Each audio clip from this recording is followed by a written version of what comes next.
So just a quick video on the controller and some basic overview stuff, just for memory's sake. So what you've got, normally it would be on this will be the default screen, and we call this the hamburger menu. And it's a touch screen, as you can tell. What you've got here is just at this moment, we've got relay 1, relay 2, or the caustic pump and the acid pump. So you can just touch on one of those straight away, and then you can go directly into the details. Obviously, this is go back to the menu. This is go back a step. This is to scroll down, and then this here is where we would click if we wanted to change anything. So to set up this, we'd go into here, and then really all you're going to play around with is to say set point and deadband. So the set point is the point at which you want something to be activated. The deadband is how much, or to what point does it deactivate. And obviously when it comes to pH, you're looking at things that are going this way, but also things that are rising. So you can look at a set point being where my finger is, and where my thumb is the deadband, can go this way. But when you're looking at it this way, you might want to flip it the other way around. So the set point's here, but the deadband's above it. Deadband. Anyway, point is, this is where you change it, and any questions about that is fairly simple. Another thing, I'm going to go back out. So I'll go back to the main menu, and then I'll hit the menu screen. So again, if you want to access anything to do with the relays, which is what controls the pumps, to what set points you have for the pH, it's just touch the button, hit the spanner, go to the set point, and adjust it up or down likewise with the deadband. Cool, let's go back out. So if I wanted to go to the menu, let's go into the menu, boom, when we get to this screen. If you said, hey, look, can we just manually turn these pumps on, because they're not on at the moment? Well, then you'd go to HOA, which means hand, off, or auto. And at the moment, we can see relay 1 is an auto. Auto meaning the controller's running it.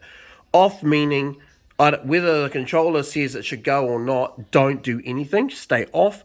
And hand basically means manual, so using your hands. So if I go here, oh, there we go. You're now going to start to see this pump over here is working. I'll turn it up so it goes faster. So that's what's going on. Now, just to prove that that works, that's the caustic pump.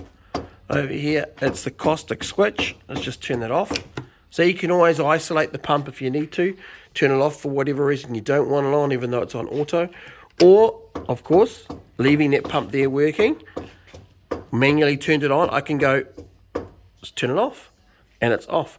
You'll also note that on the controller, it'll tell you, hey, look, relay 1's activated with an LED light. But let's put it back to auto. And as you can see with this one, if I press relay 2, it's on off at the moment. So we're going to go to auto, and we're going to make that work. And they're the only 2 relays that we're using in this scenario. Obviously, there are more relays that we could use. The 6th relay is used for alarms and so forth. But we're going to be using email alarms. But you could, if you wanted to, put a siren. And there's a whole bunch of add-ons that you could do to this unit. And I'll give another video in regard to some of those add-ons. Anyway, going back to the main menu here. So we've looked at outputs, which if I press outputs, those are the relays. We've looked at how to turn the pump on manually and not let it go automatically. But the other place you might need to go to, and that's the config here, and this is basically some of the settings.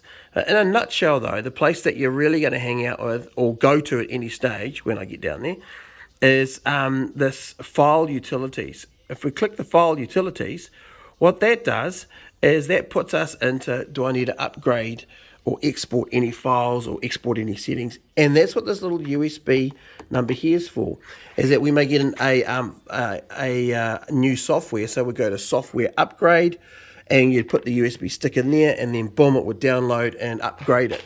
You might say, hey, look, I know I've got the access to it on the website, but I might want to export an event log or the system log and send me the information and so forth, so we could problem solve something with your pump.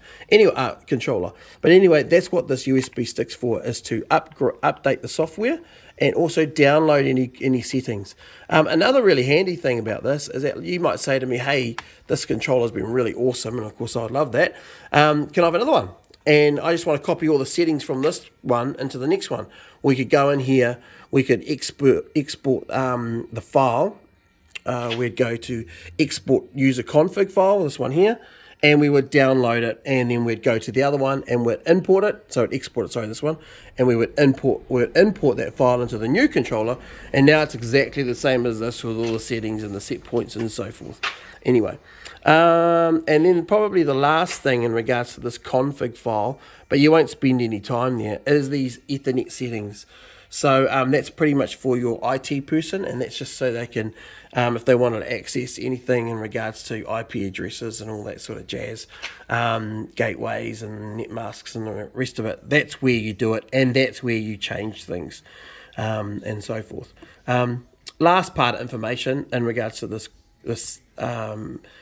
config area is that if you ever want to know what is the details of my controller, you go to controller details, and in here you get to see what the software versions we're running, which is the latest, most updated one, and all the other bits of details. This is also probably something that we would ask for you to send us if we had to solve something with your controller, and then we could send you either an updated file or whatever else we need to have a look at, because it gives us some information on the controller in the background.